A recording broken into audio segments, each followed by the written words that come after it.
Okay, insert intro music. Pick your favorite track from Pearl Jam's Riot Act album. Insert it here. All right, well, thank you so much for tuning in. My name is Danny De La Cruz, and this is the Common Rule Podcast. All right, well, today we are going to go down a trip, down memory lane a little bit. I've been, obviously, if you hear the fucking sad-ass posts from my last podcast, is I am not moving around as much. Plenty of time to just sit here and think and plot and do shit that doesn't require me moving around. Today I decided I was just thinking about my friend today. He's passed.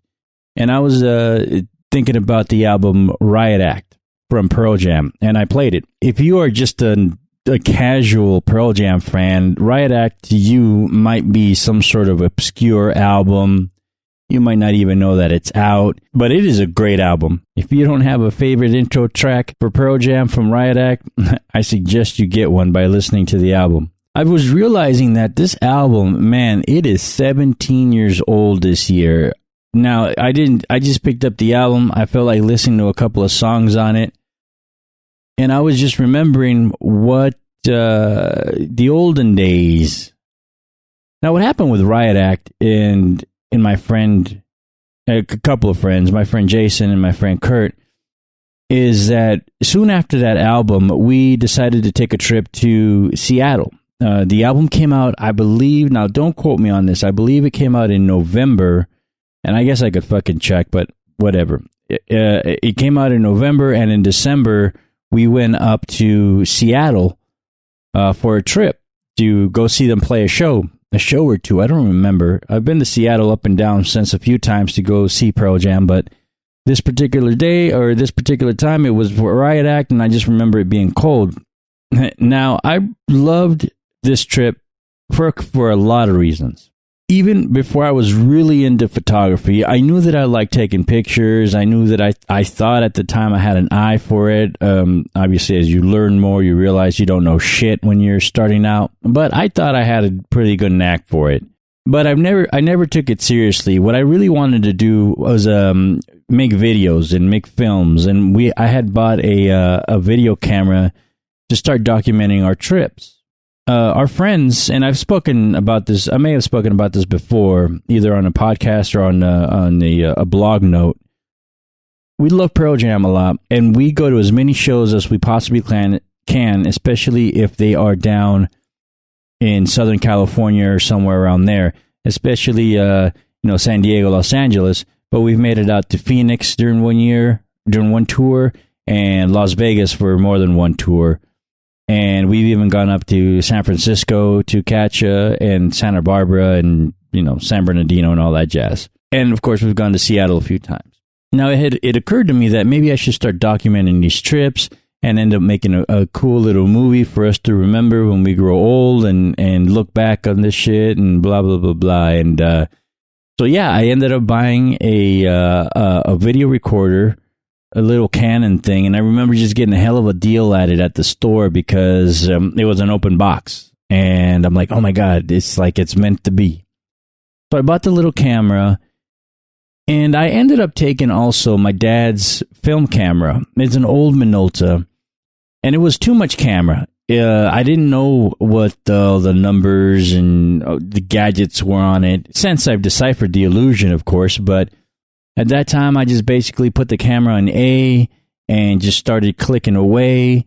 Sometimes the exposure missed. I didn't understand how come the camera did some things sometimes. I thought it was broken, and it just, it was very frustrating. But I did end up taking it, and I bought a bunch of film, and I ended up buying my first roll of Tri-X. Actually, I bought 2 rolls of Tri-X. Tri-X is a black and white film, and I took it with us. Now, we took a road trip. We ended up renting a minivan or a Ford Explorer. I can't remember. I think it was a Ford Explorer. We ended up renting one, and we decided we were just going to drive up to Seattle. I drove the first leg, I remember. So I drove from San Diego to Medford, Oregon, which ended up taking me, I believe, just over 11 hours. It's the most I've ever driven. and I thought it was awesome. The only thing that I just kind of missed was that by the time we got to Northern California, it was pitch dark and I couldn't really see anything. So I wasn't able to admire whatever landscape was up there. And by the time we got to Medford, Oregon, it was fucking cold to where we were basically threatened by we were going to need chains or not. They said that a storm was coming in. And man, it did come in. There was these, dude, I don't think I've ever seen it rain so hard in my life. It was crazy. Now, here in Phoenix a couple of days ago, it rained like crazy. It was fucking some weather. I believe there's even like a little tornado touchdown somewhere up in northern Phoenix or something like that. But we got some crazy rain. But I tell you what, the rain that we came across in Oregon and Washington, man, that's something else. That is crazy. We got some serious downpour. Anyway, we got to Seattle. It took us, I believe, just over 24 hours driving to get to Seattle. We got to Seattle early in the morning, so I remember we couldn't check into our hotel right away. We walked around, did some things, whatever it is you can do at 6 or 7 in the morning when you get there. Had some breakfast, I'm sure. Those things I don't remember clearly. I got videotape of it somewhere. I just need to pull it up somewhere. And we basically spent the day in Seattle. I think we spent 1 or maybe 2 or 3 days in Seattle before we decided to come back. It was a cool trip. Very, very cool. Now, this whole time, I'm either taking video or making photographs and switching off with my buddy. I give him the video cameras. I'm like, here, you document this, and I'll just try to take pictures. And I remember snapping a few. And there's 2 pictures that stand out most in my head. Now, don't get me wrong. A lot of the pictures that ended up coming out from the color rolls and the black and white rolls were pretty much almost unusable. Like, what the fuck was going on? Now, thank God for Tri-X. If you guys don't know anything about film, Tri-X is a very forgiving film. It's got a really good exposure latitude and, of course, dynamic range to where you have to mess up pretty hard to not get an image out of Tri-X. And I remember one photograph that I just belted out loud. I said, you know what? I'm going to make this photograph right here, and this is going to be the best photograph of the trip. Yeah, and when we got the film back, it ended up being like, oh, what the hell is this? But the other photograph I remember taking, we went down to Pike's, whatever, where they throw the fish around down in Seattle. And the little tourist trap there. And of course, if you don't know, that's where the first Starbucks is. I believe it's the first Starbucks. I'm almost positive it is. Unless there's some sort of other Starbucks out there. But we went to the first Starbucks. I never had Starbucks before. I'm not much of a coffee drinker, and I don't know the lingo, and I don't know the sizes or anything like that. They're very confusing between a tall grande and the I don't know what the other one's called. But I definitely don't know the lingo and what to put in it other than just give me a, black coffee or coffee with cream. So, but my friends are, and so they ended up saying, dude, you're going to love this coffee, taste it, and it was good. I don't even remember what it was. But whatever it was, they were getting the coffee, and I went across the street, and I believe because I was going to take a picture of something I saw across the street. But then I turned around, and my friends were already outside the Starbucks, and it just looked like a perfect picture to me, and I ended up snapping it. I snapped it twice, and thank God I did. The first one, I snapped a car drove by, or something drove by real quick that ended up messing up the picture. But the second picture I took, I got it. I thought I did, but of course I didn't know at the time because I had to come back and get the film developed.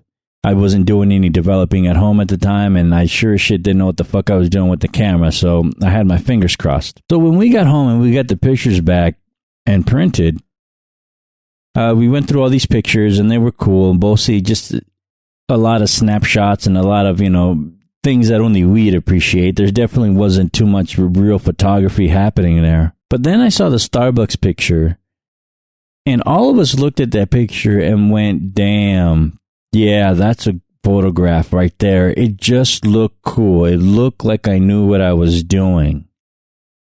And from that photograph on, I started to take photography seriously.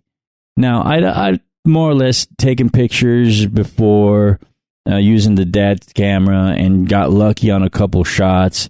Again, I didn't understand exposure. I didn't know f-stops. I didn't know shutter speed. I didn't know any of that shit. And I sure shit didn't know composition or what, anything of artistic value or sentiment or, equivalence was or anything like that. Definitely nothing, didn't know shit about lighting.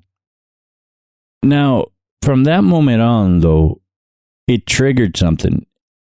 I started to get really serious about photography. I started to take classes. I started to read books. I started to go to workshops. I started to really learn and look at other photographers' artwork as well. At that time, it was Jim Marshall, Danny Clinch, these people that photographed musicians. I was just really stoked on. And a few others at the moment I can't recall. Linda McCartney was a great photographer, musician photographer. I just dove so deep into this to the point where I didn't want to make videos anymore. I was just interested was in still photography. And from that point on, everything grew, everything blossomed. This passion for photography just grew out of another passion for music, from hanging out with friends that had the same passion as I did.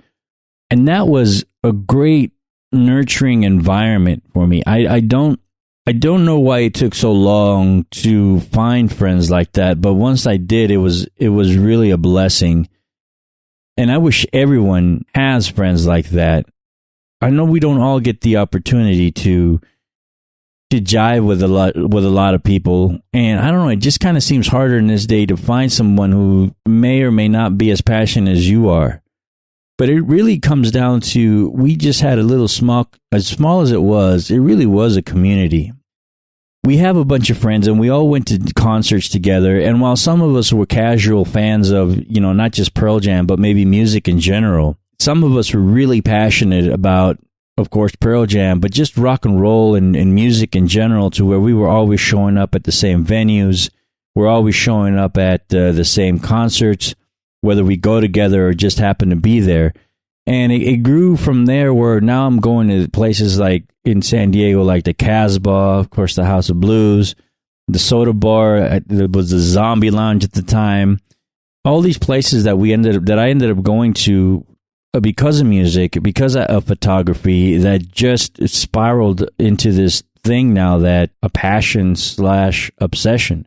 My point is, I just wish that everyone had friends that shared a passion with you. If you don't naturally have friends on your street or in your neighborhood, you have to make a move and try to go into a community to find like-minded people with the same passions that you have, in order to help you grow. And during these past few years here I hate to say stuck in Phoenix, but Phoenix isn't the first place I'd pick to live ever. Being here, quote unquote, biding my time, I have been lucky enough to find a community of people who create. And I'm not just talking photography either. I mean, of course, there's music out there that I've met a few people that are interested in music. This podcast has also allowed me to meet other people who, again, are creative people that are artists in their own right, doing their own thing. And I think that is very important, because it brings you down a certain path. We can't forget our passions and at one point decide that we've outgrown them. We are too good for them. They're silly. I mean, I don't care if your passion is music, television, musicals. I hate musicals, but whatever.